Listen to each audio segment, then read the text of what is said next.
l'arbre de la famille royale britannique est l'une des plus complexes des Europes, avec près d'un millénaire d'histoire et des dizaines d'héritiers menant à la reine Elisabeth II. La reine est-elle liée au roi Henri VIII? La reine Elisabeth II a cultivé une gamme de titres au cours de son règne de plusieurs décennies, dont celui de gouverneur suprême de l'Église d'Angleterre, un rôle qui lui confère une institution britannique enracinée dans la monarchie.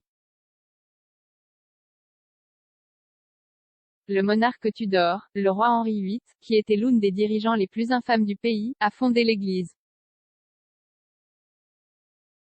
Des siècles plus tard, la reine est devenue un autre dirigeant historique qui continue de suivre les pratiques religieuses de l'ancien roi.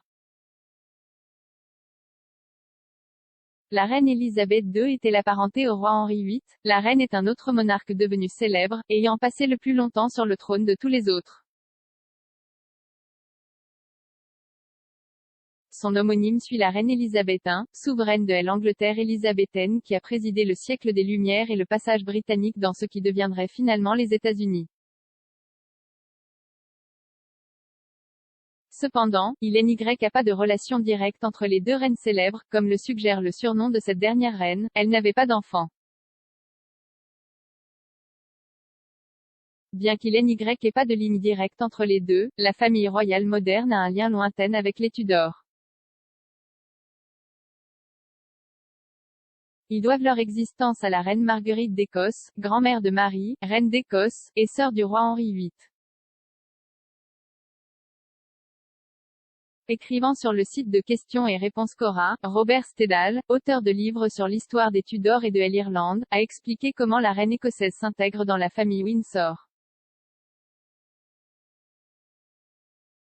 Il a dit que selon ses calculs, la reine avait un 32e 768e partie du sang de la reine Margaret. Monsieur Stedall a écrit, Élisabeth II descend de la sœur des Henri VIII, la reine Marguerite d'Écosse, la grand-mère de Marie, reine d'Écosse.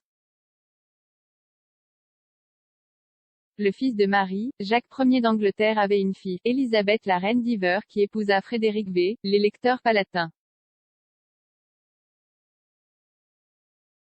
Leur plus jeune fille, Sophia, née en 1630, épousa Ernest Augustus, électeur de Hanovre, et fut nommée pour succéder à la reine Anne afin de fournir une succession protestante anglaise. Bien qu'elle soit décédée avant la reine Anne, son fils, George Lewis, électeur de Hanovre, est devenu George I et est un ancêtre direct du prince William. D'après mes calculs, cela fait des Henri VIII, le 14e grand-oncle de la reine, niveau auquel elle a un 32e 768e partie du sang de la reine Margaret. Le nom de règne de la reine suit directement sa lointaine relation Tudor, mais pas à cause d'elle. Lorsqu'on lui a demandé avec quel nom elle irait en 1952, elle aurait voulu, le mien bien sûr, quoi d'autre? Mais elle aurait pu se retrouver avec un nom entièrement différent lorsqu'elle a accédé au trône. Le nom complet de la reine est Elizabeth Alexandra Mary Windsor, et les monarques peuvent utiliser n'importe lequel de ces noms avec leur titre.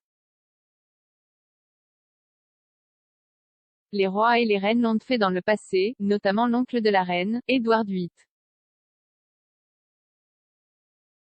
Il était connu de ses amis sous le nom de David mais est devenu Édouard par choix. Si elle le voulait, la reine aurait pu devenir la reine Alexandra ou Marie au lieu d'Élisabeth.